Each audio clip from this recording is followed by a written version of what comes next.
Vanessa Mintz was born and raised in North Carolina. Her father, Carl Mintz, was a Baptist preacher for 40 years. Carl and his late wife dedicated their lives to their only daughter, Vanessa. They taught her to be sacrificial and help other people.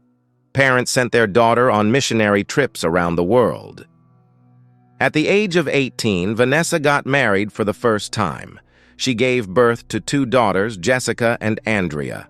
In addition to her family, the woman was actively involved in missionary work. When her daughters grew up, Vanessa began working as a real estate agent. She gained experience and opened her own company. Vanessa has always been a leader and was not afraid to try something new. The woman flourished professionally, but her personal life did not work out. Vanessa's first marriage ended in divorce. She married a second time, but this union quickly fell apart. In early 2008, 50-year-old Vanessa Mintz met a new man and told her friends, "Ladies, I've finally met my cowboy." It was 41-year-old Travis McGraw, who was 9 years younger than the woman. At the time of their acquaintance, Travis was officially married and raising his son Taylor, but in fact he had already separated from his wife and moved to separate housing. Travis McGraw previously worked as a firefighter, then worked as an ambulance paramedic. In early 2008, the man was a police officer and in the U.S. Air Force Reserve. Vanessa loved that her new lover was a government employee. They met at work. Travis, after a quarrel with his wife, was looking for a new home. Real estate agent Vanessa Mintz helped him, and then Travis asked the woman out on a date. He beautifully courted his new lover. He sent her flowers, sweets, and lunches to the office. Travis was constantly calling and texting on his phone. He showered Vanessa with compliments. He fell in love with her, and the woman finally felt desired. Her eyes were shining. Relatives and others always said that Vanessa and Travis looked perfect together. They were glowing with happiness. In addition to passion and love, they were united by a common faith. Travis officially divorced his first wife. In 2009, he got married to Mintz. The couple began living together in Vanessa's house in North Carolina. Travis stopped working for the police and began helping his wife. He got into real estate. Everything in the life of Travis and Vanessa was going well, but the beautiful fairy tale lasted only 2 years. On February 19, 2011, the weather was bright and sunny. Vanessa Mintz worked the front desk of a motel all night. Vanessa had her own small business, a motel which was located high in the mountains. Travis McGraw was 30 kilometers from his wife. He spent the night at his ex-wife's house. There, the man was visiting his son, Taylor. Vanessa's daughter found it strange that her mother never called her in the morning. Jessica needed to take over from her mother at work. When the young woman arrived at the motel, she saw that the front door of the house where Vanessa was ajar. This seemed strange to Jessica because they always locked this door with a key. The daughter came into the house and called her mother, but no one answered her. Jessica heard the sound of the TV playing and went into the bedroom. The room turned out to be very dark. The curtains covered the window tightly. Only the TV worked. Jessica saw in the dark that Vanessa was lying on the bed in a nightgown. The daughter thought that her mother was sleeping. Jessica looked around the room. As she moved closer to the bed, she saw blood spattered on the wall, on the mattress, and on the pillow. The daughter tried to wake up her mother. Jessica thought Vanessa had thrown up in bed. Unfortunately, my mother did not wake up. Jessica dialed Travis McGraw's number.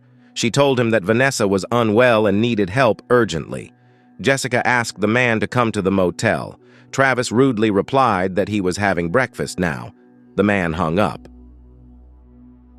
Jessica dialed her sister's number and asked her to come to the motel urgently. Andrea worked as a nurse. She told Jessica that she needed to check her mom's pulse.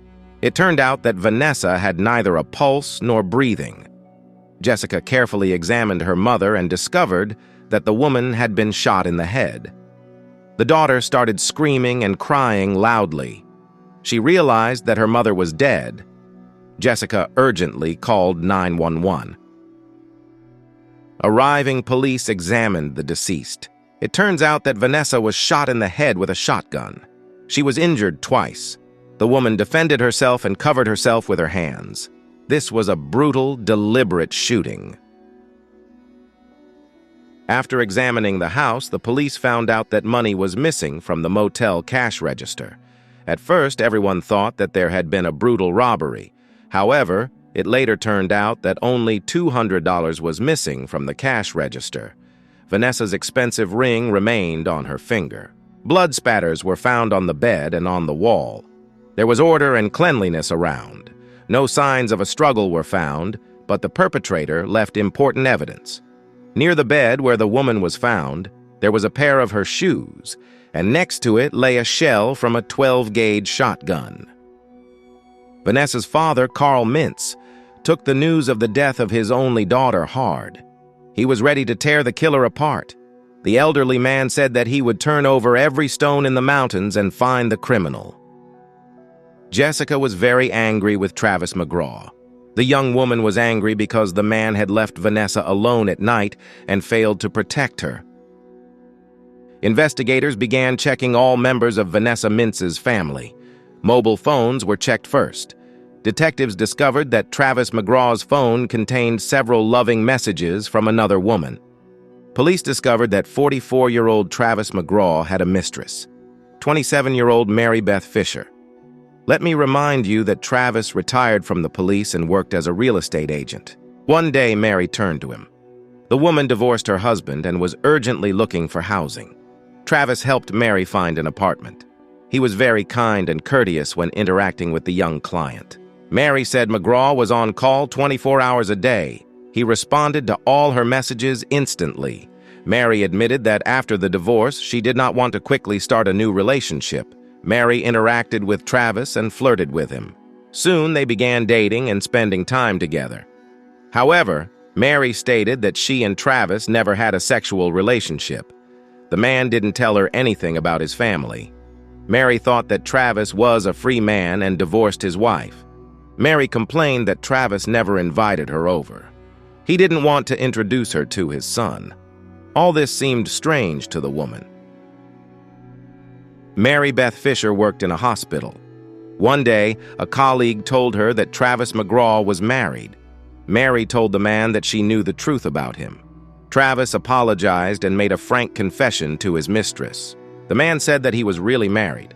Travis began to claim that he and his wife Vanessa only had a business relationship. The man admitted that he and his wife live in different houses. They haven't had intimacy for a long time. Travis promised Mary that he would soon divorce Vanessa. Several weeks have passed. Vanessa found out about her husband's young mistress. Vanessa became depressed. The woman withdrew into herself and stopped communicating with friends. She lost her appetite and sleep. Vanessa's appearance has changed for the worse. Jessica said that her mother was not used to giving up. Vanessa wanted to save her third marriage. She truly loved Travis. The woman called her mistress and made an appointment. One day before the tragedy, Vanessa came home to Mary. The woman begged Mary to stop seeing, calling, and texting Travis.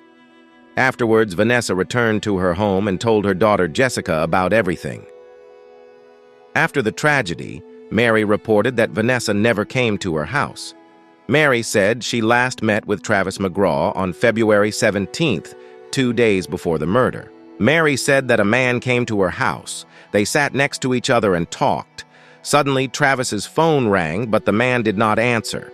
Mary picked up Travis's phone and saw a text message from Vanessa. The wife wrote to her husband that she loved him very much. Mary gave the phone to the man and told him to leave her house immediately. Travis burst into tears and begged for forgiveness. The man left. Mary stated that she broke up with Travis that day. After a few hours, Mary calmed down.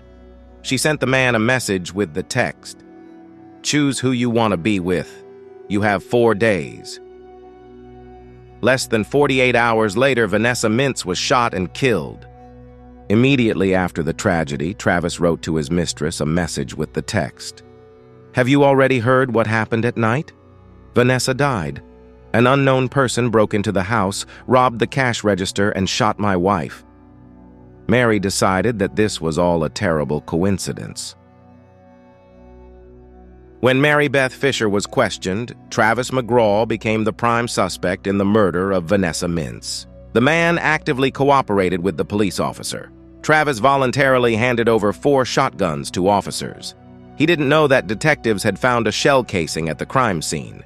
Detectives searched the man's truck and found shotgun shells. The brand and size of the cartridges exactly matched the cartridge case found near Vanessa's bed. Among Travis's guns was a Mossberg model. The police fired several rounds from the shotgun and obtained distinctive markings on the shells. The police compared the grooves and scratches on the shell casings. They concluded that Vanessa was shot with a shotgun that belonged to Travis. 4 days after Vanessa Mintz's death, police arrested Travis McGraw. The man was charged with first-degree murder. Travis spent 13 months in prison. His relatives collected $750,000, and the man was released on bail. Jessica and Andrea said they often saw Travis on the street. He even waved to them. Prosecutors, after consulting with Vanessa's daughters, decided to offer Travis McGraw a plea deal for second-degree murder with a sentence of 16 to 20 years. They wanted the man to admit his guilt and not try to escape from justice, since the only evidence was the shell casing. On the advice of his lawyer, McGraw agreed to the deal. The trial in the case of Vanessa Mintz began only in March 2014, 3 years after the death of the woman. By that time, Travis McGraw had changed his mind about accepting the plea deal. A new witness, Heidi Latham, a friend of Vanessa Mintz, appeared in court. Heidi said that on the night of the murder, she spent the night in a house next to the Mintz family motel. At night, Heidi lay in her bed and could not sleep. Suddenly, she heard a whistling sound. The woman thought that something unknown had hit the neighboring house. Heidi walked outside and saw Travis McGraw's red truck parked at the motel. William Beauchene, who was previously Travis McGraw's commanding officer, told the court that Travis sent him an email. The man was wondering when he could receive a payment from a life insurance policy in the amount of $100,000. Travis's letter was sent 10 hours after Vanessa's death. Mary Beth Fisher then took the stand. She stated that her relationship with the defendant was platonic. Even though they had both been married in the past, they were in no rush to get intimate. According to Mary, Travis himself did not want intimacy with her. She went on to talk about the ultimatum. After Mary learned of Vanessa's death, she asked Travis how he felt. He told her that he was relieved because his wife had financial difficulties, but now she has none. The prosecutor demonstrated strong evidence of Travis McGraw's guilt. The shell casing found at the murder scene matched the bullets found in Vanessa's husband's car. Next, Travis McGraw himself spoke in court. He completely denied his guilt. The man stated that on the eve of his wife's death, he went to a shooting range, which was located near the airport. The man said that there he trained his skills and shot at targets. Travis reported that he put spent shell casings in his pocket. He stated that when he returned to Vanessa's house, one shell casing fell out of his pants and remained lying on the floor near Vanessa's bed. Then the police found this cartridge case. An expert who examined the man's mobile phone stated that, according to the data received, Travis did not visit the shooting range near the airport. At the end of the speech, Travis began to tell his biography. He tried to charm the jury the way he charmed Vanessa Mintz and Mary Beth Fisher. Travis said he has several service medals for his service in the Air Force. He admitted that he really fell in love with young Mary when he first met her at work. He hid information about his personal life from his mistress because he was afraid that she would reject him and not date a married man. Travis's 20-year-old son, Taylor McGraw, also spoke in court. He confirmed that on the night of the tragedy, his father spent the night with him. According to Taylor, the dad was sleeping in the next bedroom. The son did not hear his father go anywhere at night. Travis's parents actively defended their son in court. They claimed that he was a decent person. His parents did not hide the fact that sometimes Travis was too nervous. Travis would never do something as stupid as leaving a shell casing at a crime scene. The court found Travis McGraw guilty of first-degree murder. The man was sentenced to life imprisonment without the possibility of parole. Today, it is known that Travis McGraw is serving a life sentence in an institution that is intended for police officers and high-ranking officials. Jessica and Andrea established a charitable foundation and named it after their mother, Vanessa Mintz. The daughters help people who have suffered from domestic violence. They support women and believers. Thank you for watching. Subscribe to the channel.